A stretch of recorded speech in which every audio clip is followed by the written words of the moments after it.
نحمده ونصلي على رسوله الكريم اما بعد فاعوذ بالله من الشيطان الرجيم بسم الله الرحمن الرحيم الحمد لله رب العالمين الرحمن الرحيم مالك يوم الدين اعوذ باللہ من الشیطان الرجیم، میں پناہ حاصل کرتا ہوں اللہ تعالیٰ کی شیطان مردود سے۔ بسم اللہ الرحمن الرحیم، شروع کرتا ہوں اللہ تعالیٰ کے نام سے جو بے حد مہربان ہے، نہایت رحم والا ہے۔ الحمدللہ، تمام تعریفیں اللہ تعالیٰ کے لیے ہیں جو پالنے والا ہے تمام جہانوں کا۔ الرحمن الرحیم، بے حد مہربان ہے، نہایت رحم کرنے والا ہے۔ مالک یوم الدین، جو مالک ہے جزا اور بدلے کے دن کا۔ اس سورت کا نام سورۃ الفاتحہ ہے۔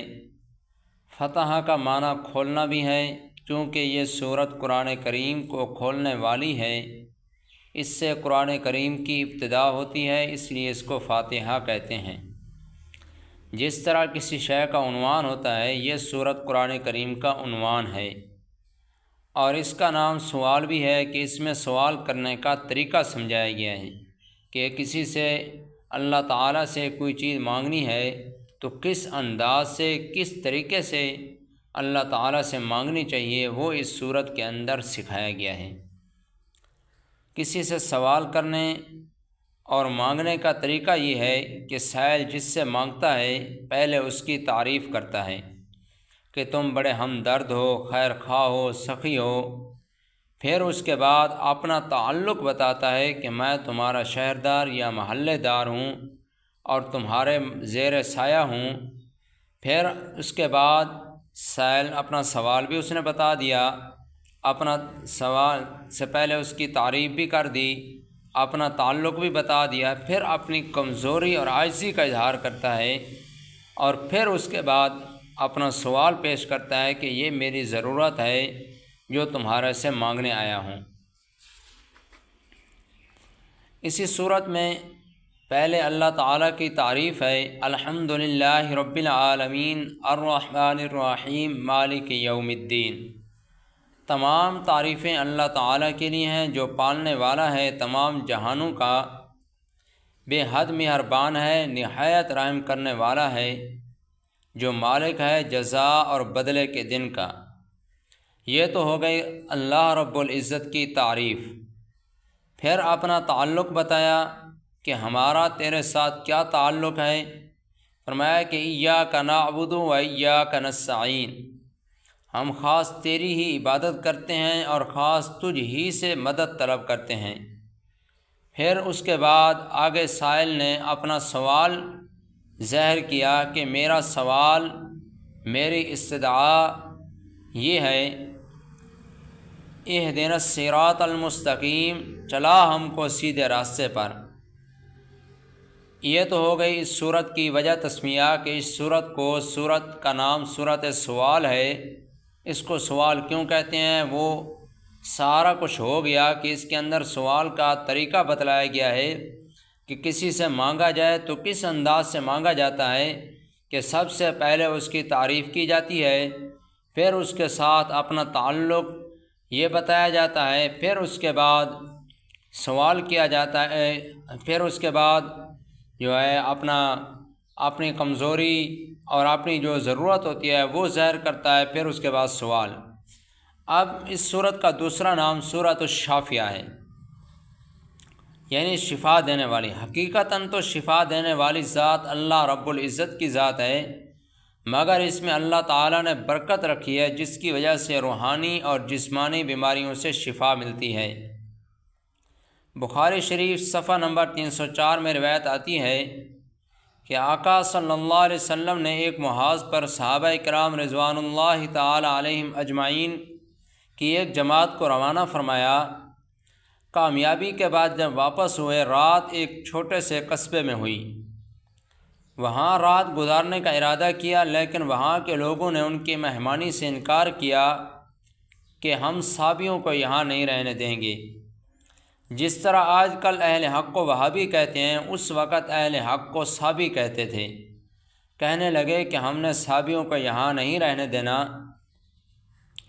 اس طرح سمجھو جس طرح ہمارے تبلیغی جماعت والے ساتھی بعض قصبات میں جاتے ہیں تو وہ لوگ ان کے بستر اٹھا کر باہر پھینک دیتے ہیں اور ان کو ہاتھوں اور کانوں سے پکڑ کر باہر نکال دیتے ہیں کہ لوگ ان کی باتیں سن کر متاثر نہ ہوں اور ہمارے ریوڑ سے نکل جائیں، ورنہ یہ لوگ ان سے کچھ مانگتے تو نہیں ہیں، اپنا کھانا اور اپنا پینا ہے۔ اللہ رب العزت نے ان کو زیادہ سے زیادہ کام کرنے کی توفیق عطا فرمائے۔ بہرحال انہوں نے صحابہ کرام کو قصبے سے نکال دیا۔ چونکہ اندھیرا تھا، انہوں نے قصبے کے قریب ہی ڈیرا لگا لیا۔ صحابہ کرام نے وہاں رات گزاری اور صبح کو چلیں گے۔ اتفاقاً ایسا ہوا کہ قصبے کا جو اس محلے کا جو اس بستی کا وڈیرا تھا، اس کو کسی موذی جانور نے ڈنگ مارا۔ روایت میں آتا ہے فَسَعَوْا لَهُ بِكُلِّ شَيْءٍ، انہوں نے ہر طرح کی کوشش کی کہ وہاں جتنے ان کے جو دم کرنے والے تھے کسی کا بس نہ چلا، وہ درد نہ رک سکا ان سے۔ مجبور ہو کر صحابہ کرام کے پاس گئے، ہمارے سردار کو کوئی زہریلی چیز نے کیا ہے ڈنگ مارا ہے، جس کی وجہ سے اس کو کافی تکلیف ہے، درد ہے۔ صحابہ کرام نے حضرت ابو سعید خدری رضی اللہ تعالی عنہ نے کہا کہ دم کریں گے مگر 30 بکریاں لیں گے۔ 30 اس لیے کہا کہ یہ آدمی 30 سے ہر ایک کو ایک ایک آ جائے گی، یعنی کہ صحابہ کرام کی تعداد اس غزوہ میں اس سفر میں 30 تھی، تو 30 بکریاں انہوں نے کہا کہ ہم لیں گے۔ چنانچہ ان کے ساتھ گئے اور سورۃ فاتحہ پڑھ کر دم کیا۔ کأنہا نشط من عقال، گویا کہ اس کو گرہ سے کھول دیا ہے، یعنی کہ اس سردار کو اس وڈیرے کو اس طرح محسوس ہوا کہ کبھی تکلیف ہوئی ہی نہیں ہے۔ فرمایا کہ شرط پوری کرو کہ 30 بکریاں ہمارے حوالے کرو۔ چنانچہ 30 بکریاں گن کر ان سے لی مگر تقسیم نہ کیں۔ مدینہ طیبہ میں جا کر حضور علیہ الصلاۃ والسلام سے پوچھا کہ اگر ہمارے لیے جائز ہوں گی تو تقسیم کریں گے، ورنہ مالکوں کو واپس کر دیں گے۔ مدینہ طیبہ پہنچ کر آقا صلی اللہ علیہ وسلم سے دریافت کیا۔ آقا صلی اللہ علیہ وسلم نے فرمایا ان احق ما اخذتم علیہ اجرا کتاب اللہ، بے شک جن چیزوں پر تم اجرت لیتے ان میں اللہ تعالیٰ کی کتاب زیادہ حق رکھتی ہے کہ تم اس پر اجر لو، اور فرمایا کہ اس مزدوری میں سے میرا بھی حصہ نکالو۔ یعنی کہ آقا صلی اللہ علیہ وسلم کا یہ فرمانا حرص اور لالچ نہ تھا، بلکہ صرف ان کا وہم دور کرنا مقصود تھا کہ یہ تم نے کوئی گناہ نہیں کیا۔ اگر اس میں کسی قسم کا شبہ ہوتا تو آقا صلی اللہ علیہ وسلم یہ نہ فرماتے کہ مجھے بھی حصہ دو۔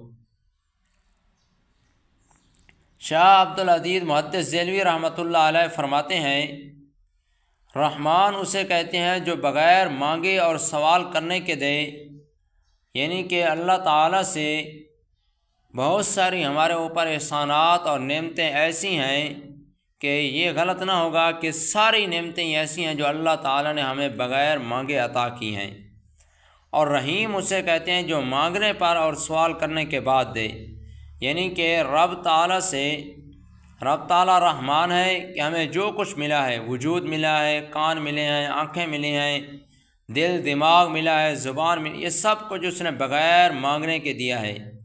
اور کتنی چیزیں ایسی ہیں جو اس نے بن مانگے عطا فرمائی ہیں، کیونکہ جب اس نے عطا کی ہمیں اس وقت سوچ بوجھ ہی نہیں تھی کہ مانگتے اور مانگنے پر بھی وہی دیتا ہے، کہ رحیم بھی ہے، اس کے سوا کوئی نہیں دے سکتا۔